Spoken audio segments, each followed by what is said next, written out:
और जब तक उन्हें ये नहीं पता होगा ना कि तुम्हें कितना दर्द है, वो तुमको नॉर्मल डेज की तरह ही ट्रीट करेंगे, वो नहीं समझ पाएंगे। और इस सब से ना किसी और को फर्क नहीं पड़ेगा, इस सब से तुम्हारी हेल्थ को फर्क पड़ेगा, तुम्हारी हेल्थ खराब होगी, तुम्हारी बॉडी खराब होगी। ये 3 से 4 दिन, जिनकी नॉर्मल पीरियड साइकिल 3 से 4 दिन है, उसको ध्यान रखना चाहिए। और स्पेशली वो जो मेरी तरह है या फिर उनकी तरह है, जिनको पीसीओडी या पीसीओएस है, जिनके लिए ये साइकिल बहुत टफ होती है। मतलब हम नहीं बता सकते कि हमको कितने क्रैम्प्स आते हैं, हमको कई बार कितने मूड स्विंग्स होते हैं। और दर्द की तो पूछो ही मत, कई बार इस हद तक दर्द होता है ना, ऐसा लगता है कि अगर तुम पेड़ पे उल्टे लटक जाओ, ये दर्द बंद हो जाए ना, तो हम पेड़ पे उल्टे लटक जाए, तो तुमको लगता है हाँ ठीक है, बस ये दर्द बंद हो जाए किसी तरीके से। और आपकी कोई फिक्स डेट नहीं होती कि ठीक है आपकी साइकिल इस डेट पे आएगी, इस डेट पे आएगी, वो फ्लक्चुएट होती रहेगी।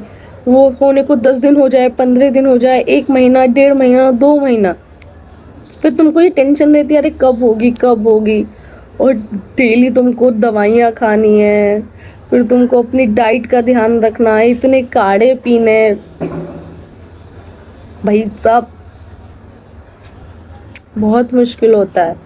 और उस सब के बावजूद फिर ये दर्द जब वो आता है तो वो कितना दर्द लेके आता है, वो अपने आने से 4 से 5 दिन पहले दर्द लेके आ जाता है। और फिर अपने खुद के रहने तक 3 से 4 दिन, तब तक दर्द रहेगा ही रहेगा तुम्हें, तुम निजात नहीं पा सकते। जैसे मैं फिलहाल ही बैठी हुई हूँ, पर मैं अपने हीटिंग पैड के साथ बैठी हूँ, मैं इतने दिन बिना इसके रह ही नहीं सकती, मेरे लिए बिना इसके रहना बहुत टफ है। तो ना इस टॉपिक को टैबू मत बनाओ, इसके ऊपर बातें करो। और अगर किसी के भाई या फिर किसी का पार्टनर आप इस बात को सुन रहे हो, तो आपको समझना चाहिए इन दोनों अपने पार्टनर का ध्यान रखो, उसे पैम्पर करो, उसका ख्याल रखो, उससे पूछो उसको कोई तकलीफ तो नहीं हो रही, उससे पूछो उसको कुछ खाने का मन है तो चलो हम बना देते हैं, उसको कम से कम 3 से 4 दिन की छुट्टी हर महीने दिया करो। वो सच में बहुत तकलीफ से गुजर रही होती है, उसके अंदर इतने हार्मोनल चेंज हो रहे होते हैं, उसकी बॉडी बहुत उछल पुछल कर रही होती है, वो नहीं समझ पा रही होती है। उसे कभी बहुत अच्छा लग रहा होगा, उसे कभी बहुत गुस्सा आ रहा होगा, कभी उसको बहुत भूख लगेगी और कभी उसे बिल्कुल भूख नहीं लगेगी।